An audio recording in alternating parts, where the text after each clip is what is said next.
हरियाणा की हर अपडेट के लिए बेल आइकन दबाएं और सब्सक्राइब करें STV हरियाणा न्यूज। देश भर में ईंधन की कीमतों में लगातार इजाफा हो रहा है। तेल कंपनियों ने आज फिर पेट्रोल डीजल के रेट बढ़ाए।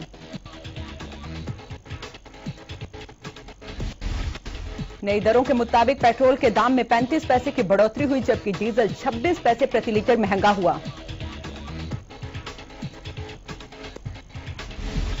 दामों में बढ़ोतरी के बाद दिल्ली में पेट्रोल 100 रुपए 91 रुपए प्रति पैसे और डीजल 89 रुपए 88 पैसे प्रति लीटर बिक रहा है।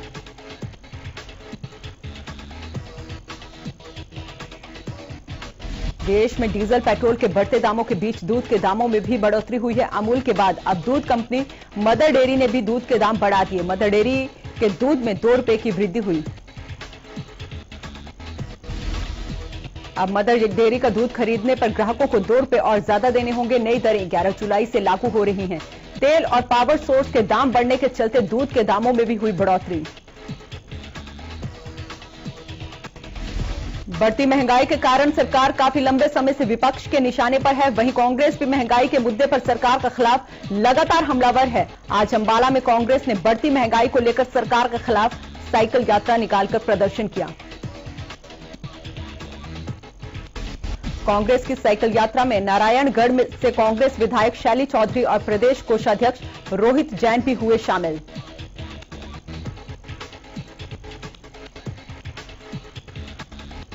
कांग्रेस नेताओं का कहना है कि मोदी राज में घर और रसोई का बजट बिल्कुल बिगड़ चुका है। जब तक केंद्र सरकार महंगाई को कम नहीं करती, कांग्रेस देशव्यापी प्रदर्शन करती रहेगी।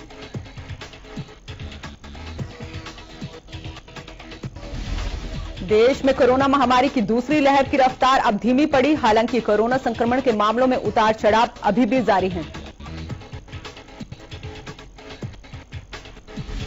शनिवार को कोरोना से होने वाली मौतों ने एक बार फिर लोगों की चिंता बढ़ा दी है। देश भर में बीते 24 घंटे में 42,766 नए मरीज मिले और 1206 लोगों की मौत हुई।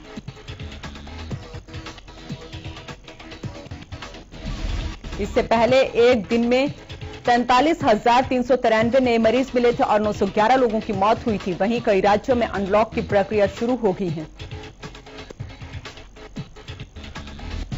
कोरोना के नए मामलों में कमी आने के बाद गुजरात के कई शहरों में आज से कर्फ्यू हटा दिया गया। इसके अलावा दूसरे राज्यों में शॉपिंग मॉल, दुकानें, बाजार, जिम और रेस्टोरेंट खोलने की इजाजत दे दी गई। केंद्रीय स्वास्थ्य मंत्रालय के अनुसार भारत में पिछले सप्ताह सामने आए कोरोना के आधे से ज्यादा मामले महाराष्ट्र और केरल के हैं। पंजाब में कोरोना के कम होते मामलों के बीच पंजाब सरकार ने लोगों के लिए बड़ी राहत का ऐलान किया है। प्रदेश में वीकेंड और नाइट कर्फ्यू हटाने का फैसला किया गया है। सरकार ने कहा कि पर्यटन स्थलों से आने वाली तस्वीरें और बिना कोविड प्रोटोकॉल के लोगों की भीड़ लगना चिंता का विषय है। ऐसी लापरवाही से कोरोना संक्रमण का खतरा बढ़ेगा।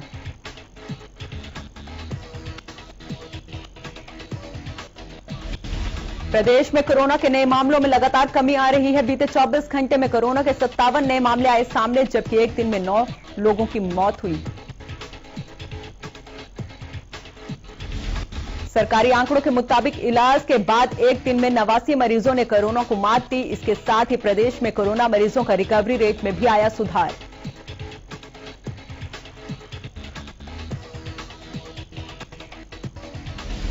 एक दिन में गुरुग्राम और करनाल में 6 नए कोरोना मरीजों की हुई पुष्टि, जबकि अंबाला, पानीपत और झज्जर में 3 नए कोरोना केस आए सामने।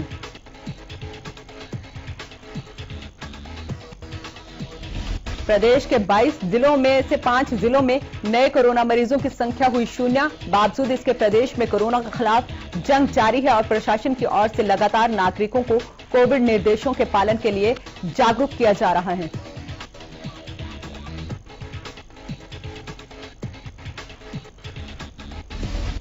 कोरोना वायरस और ब्लैक फंगस से अभी देश की जनता जंग लड़ ही रही थी कि एक और खतरनाक बीमारी ने दस्तक दे दी। इस बीमारी का नाम है बोवाइन कोरोना वायरस है, जिसका एक वेरिएंट हिसार में भैंसे के छोटे बच्चे में पाया गया।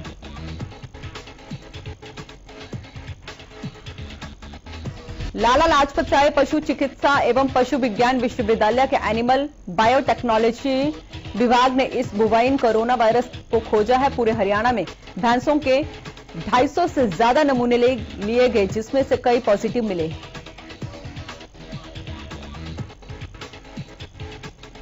उन्हीं पॉजिटिव सैंपलों में से रिसर्च करने के लिए 5 की सीक्वेंसिंग की गई तो ये परिणाम सामने आया।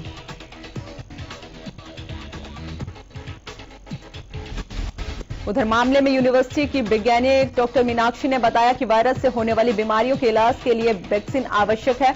भविष्य में इस वायरस को लेकर भी वैक्सीन बनाए जाने की जरूरत है।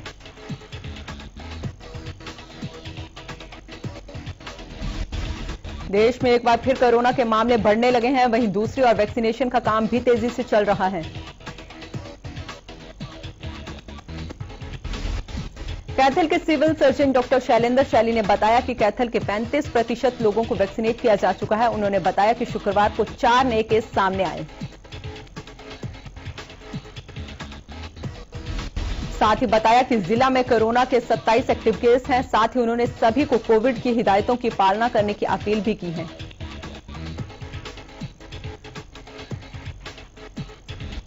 गुरुग्राम में लगातार एक के बाद एक स्वास्थ्य विभाग रिकॉर्ड बना रहा है। इसी कड़ी में गुरुग्राम में आज देश का पहला ऐसा सरकारी सेंटर बना जहां रूस द्वारा निर्मित स्पुतनिक वैक्सीन की पहली डोज लगाई गई।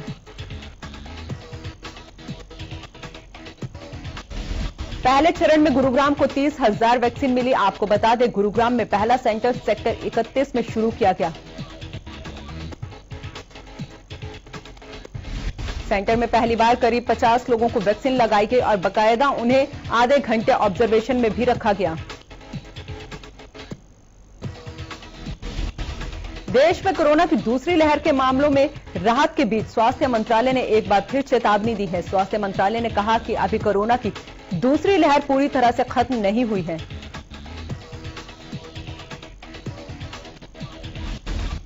स्वास्थ्य विभाग की ओर से मसूरी के कैंपटी फॉल्स का वीडियो दिखाकर कहा गया कि जब कोरोना प्रोटोकॉल्स का उल्लंघन करने वालों लोगों की तस्वीरें आती रहेगी, तब तक कोरोना का खतरा बरकरार है। साथ ही कहा कि देश में आधे से ज्यादा केस महाराष्ट्र और केरल से सामने आ रहे हैं। ऐसे में केरल में जीका वायरस के हालात की मॉनिटरिंग के लिए 6 सदस्यीय टीम केरल भेजी जा रही है।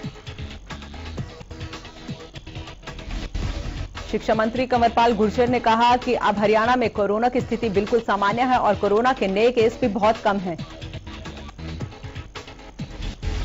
कोरोना के मौजूदा हालात को देखते के बाद सरकार ने 16 जुलाई से 9वीं से 12वीं तक के स्कूल खोलने का फैसला लिया है। वहीं उन्होंने कहा कि स्कूलों में सोशल डिस्टेंसिंग का भी ध्यान रखा जाएगा और स्कूल खोलने की तैयारियां अभी से पूरी कर ली गई हैं।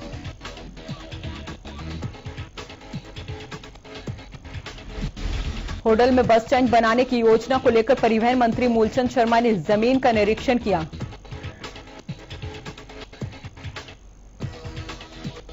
इस दौरान उन्होंने कहा कि वो ऐसी जमीन तलाश कर रहे हैं जो शहर के लोगों के लिए सुविधाजनक हो, ताकि लोगों को बस स्टैंड तक आने जाने में कोई परेशानी ना हो।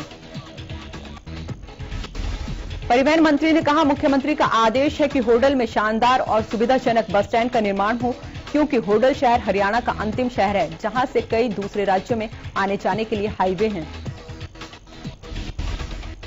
हिसार के गुरु जम्बेश्वर यूनिवर्सिटी पहुंचकर किसानों ने जमकर प्रदर्शन किया। दरअसल यूनिवर्सिटी के ऑडिटोरियम में बीजेपी का होना है प्रशिक्षण कार्यक्रम, जिसके विरोध में भारी संख्या में किसान यूनिवर्सिटी के बाहर इकट्ठा हो गए। सुरक्षा को देखते ही यूनिवर्सिटी के बाहर भारी पुलिस बल के तैनात किया गया। यमुनानगर के जगाधरी रामलीला भवन में बीजेपी की कार्यकारिणी बैठक होनी है, जिसका संयुक्त किसान मोर्चा कर रहा है विरोध, जिसको लेकर सैकड़ों की संख्या में किसान रामलीला भवन के बाहर पहुंचे, जहां किसानों और पुलिस के बीच तनातनी के भी देखने को मिली। सोनीपत के लाल दरवाजा क्षेत्र स्थित वाल्मीकि बस्ती में पीने के पानी की कमी से लोग परेशान हैं। यहां पिछले 3 दिनों से लोगों को पीने के लिए पानी नहीं मिल रहा है। लोगों का कहना है कि पीने के पानी की समस्या यहां कोई नई समस्या नहीं है। इससे पहले भी वो अपनी परेशानी को लेकर कई बार आवाज उठा चुके हैं, लेकिन कोई कार्रवाई नहीं हुई। एक बार फिर हरियाणा न्यूज की खबर का हुआ बड़ा असर। बदहाल सड़क से परेशान जनता को मिली राहत। सड़क की मरम्मत के लिए लोग कई बार अधिकारियों से लगा चुके थे गुहार, लेकिन आदेश के बाद भी अधिकारियों के कानों पर जूं तक नहीं रेंगी, जिसके बाद आपके भरोसेमंद चैनल हरियाणा न्यूज ने हर बार की तरह इस बार भी जनता की परेशानी का मुद्दा प्रमुखता से उठाया। खबर दिखाए जाने के बाद प्रशासन ने मामले में तुरंत कार्रवाई करते हुए जिला उपायुक्त ने अधिकारियों के साथ बैठक कर सड़क की मरम्मत का काम जल्द पूरा करने के आदेश। और वहीं हिसार, काजला और जगान गांवों के किसान पानी की मांग को लेकर नहरी विभाग के अधीक्षक अभियंता कार्यालय पहुंचे। यहां पहुंचे किसानों ने विभाग के अधिकारियों पर उनकी मांगें नहीं मानने और साथ ही दुर्व्यवहार करने का आरोप भी लगाया। इस दौरान किसानों ने विभाग कार्यालय के अंदर सरकार के खिलाफ नारेबाजी की। किसानों का कहना है कि नहर से खेतों तक पानी पहुंचाने के लिए विभाग ने बंद पाइपलाइन डाल दी है।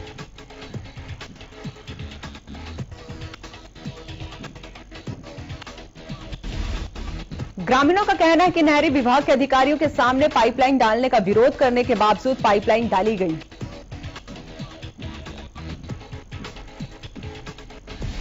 पाइपलाइन से ग्रामीणों को दिक्कत आ रही है कि पाइपलाइन में किसी भी अवरोधक आने के कारण लाइन बंद हो जाती है। प्रधानमंत्री किसान सम्मान निधि योजना के तहत फर्जी तरीके से पेंशन लेने वाले किसानों पर गाज गिरनी शुरू हो गई है।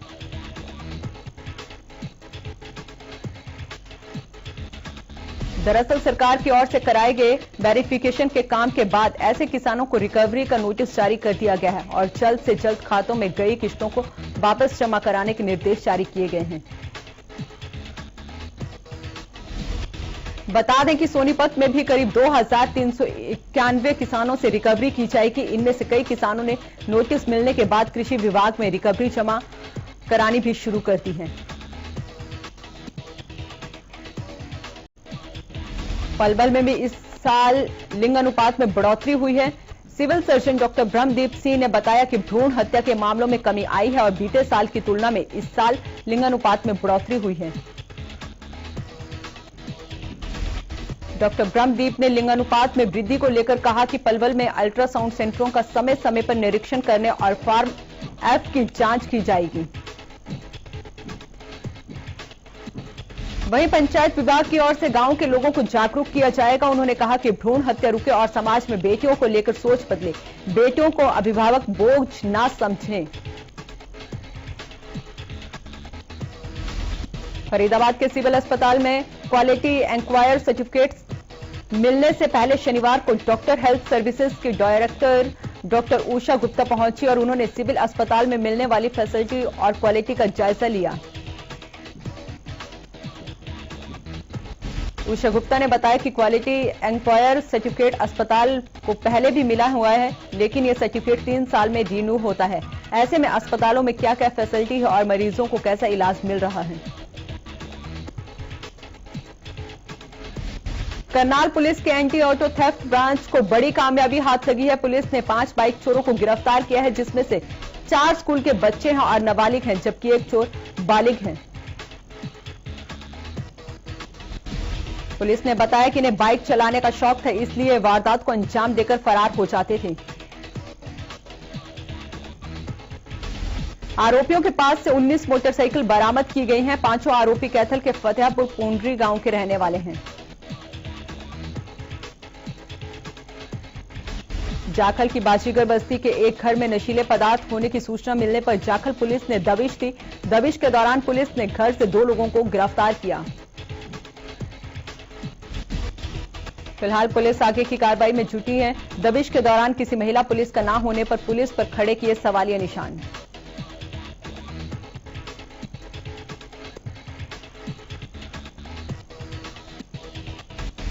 सिरसा में वैक्सीन की डोज पूरी ना होने से टीका लगवाने पहुंच रहे लोगों को मायूसी लगी हाथ।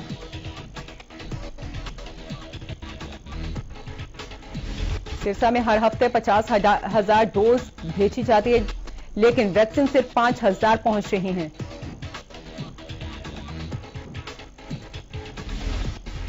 लोगों में टीकाकरण को लेकर जागरूकता बढ़ने से टीकाकरण करवाने वालों की संख्या में भी इजाफा हो रहा है। यही वजह है कि वैक्सीन की कमी नजर आ रही है। जिले में कोरोना महामारी के संक्रमण से बचाने के लिए अब तक 3,13,336 लोगों को वैक्सीनेट किया गया है। यमुनानगर में आम आदमी पार्टी के नेताओं और कार्यकर्ताओं ने अर्धनग्न होकर बढ़ती बेरोजगारी को लेकर सरकार के खिलाफ रोष प्रदर्शन किया और जिला उपायुक्त को राष्ट्रपति के नाम ज्ञापन सौंपा। इस दौरान उन्होंने कहा कि बीजेपी सरकार ने सत्ता में आने से पहले हर साल 2 करोड़ लोगों को रोजगार देने का वादा किया था, लेकिन बेरोजगारी का आंकड़ा हर साल लगातार बढ़ता जा रहा है। बढ़ती बेरोजगारी, महंगाई और पेट्रोल डीजल के दामों को लेकर शुक्रवार को आम आदमी पार्टी के कार्यकर्ता हाथ में कटोरा लेकर जिला सचिवालय पहुंचे। इस दौरान उन्होंने बेरोजगारी और महंगाई के मुद्दे पर राज्य सरकार और केंद्र सरकार को जमकर आड़े हाथों लिया। उन्होंने कहा कि सरकार रोजगार की तरफ ध्यान नहीं दे रही है, जिसके चलते सड़क पर कटोरा लेकर उतरना पड़ा। बढ़ती बेरोजगारी के मुद्दे को लेकर सिरसा में आम आदमी पार्टी के नेताओं और कार्यकर्ताओं ने विरोध प्रदर्शन किया। इस दौरान उन्होंने लोगों से भीख मांगकर वर्तमान सरकार के आत्मनिर्भर भारत के नारे पर भी सवाल उठाए। प्रदर्शनकारियों ने हाथों में कटोरे लेकर टाउन पार्क से लेकर अंबेडकर चौक तक विरोध मार्च भी निकाला। आम आदमी पार्टी का आरोप है कि बीजेपी 2 करोड़ रोजगार देने का वादा कर सत्ता में आई थी, लेकिन बीजेपी सरकार अब रोजगार देने के बजाय पूंजीपतियों को लाभ पहुंचाने वाली नीतियां अपना रही है। साथ ही आम आदमी पार्टी ने मांग की है कि सरकार भारत को आत्मनिर्भर बनाने के लिए विजन स्पष्ट करे। आम आदमी पार्टी के जिला अध्यक्ष वीरेंद्र कुमार ने मीडिया को बताया कि यह सरकार जुमलों की सरकार है।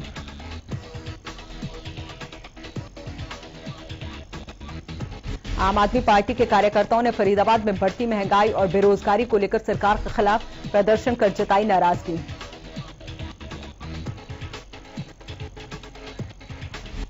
आम आदमी पार्टी के नेताओं का कहना है कि बीजेपी सरकार ने महंगाई और बेरोजगारी को बढ़ावा दिया है।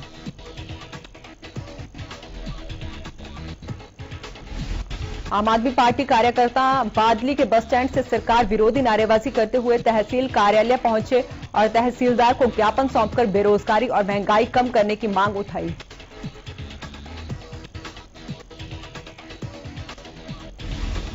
ज्ञापन के माध्यम से कहा कि पिछले सालों में जहां एक तरफ बेरोजगारी बढ़ी, वहीं दूसरी ओर महंगाई से भी लोगों का जीना मुहाल हो गया है। सोनीपत में आम आदमी पार्टी के कार्यकर्ताओं ने लघु सचिवालय परिसर में पहुंचकर महंगाई और बेरोजगारी के खिलाफ प्रोटेस्ट किया और जिला उपायुक्त के माध्यम से राष्ट्रपति के नाम ज्ञापन सौंपा।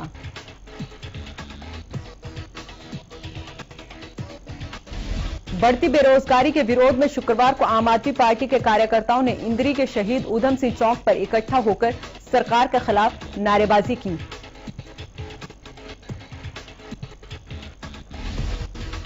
इस दौरान कार्यकर्ताओं ने हाथों में जुमला नहीं जवाब दो, युवाओं को रोजगार दो के बैनर लिए नजर आए। वहीं उन्होंने सरकार पर युवाओं के साथ धोखा करने का आरोप भी लगाया। कुरुक्षेत्र विश्वविद्यालय में जिला कष्ट निवारण समिति की बैठक की अध्यक्षता करने पहुंची राज्य मंत्री कमलेश ठांडा को जमकर विरोध का सामना करना पड़ा। पुलिस के सभी सुरक्षा चक्र तोड़कर किसान राज्य मंत्री कमलेश ठांडा के काफिले के पास पहुंच गए और सरकार के खिलाफ जमकर नारेबाजी की।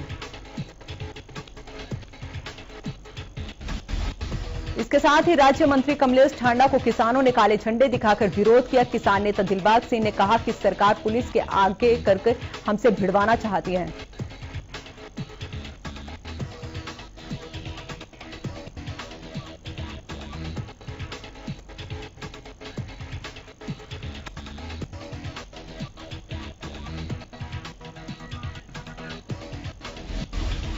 उत्तर प्रदेश के राज्य विधि आयोग ने यूपी जनसंख्या विधेयक 2021 का ड्राफ्ट तैयार कर लिया है। जल्द ही आयोग इसे अंतिम रूप देने के बाद राज्य सरकार को सौंप देगा। इस ड्राफ्ट में यूपी में जनसंख्या नियंत्रण के लिए कानूनी उपायों के रास्ते सुझाए गए हैं।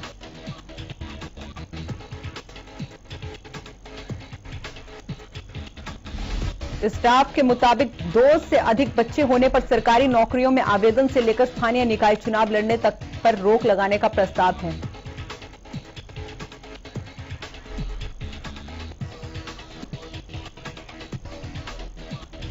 तो फिलहाल के लिए इस बुलेटिन में इतना ही। आप देखते रहें हरियाणा न्यूज।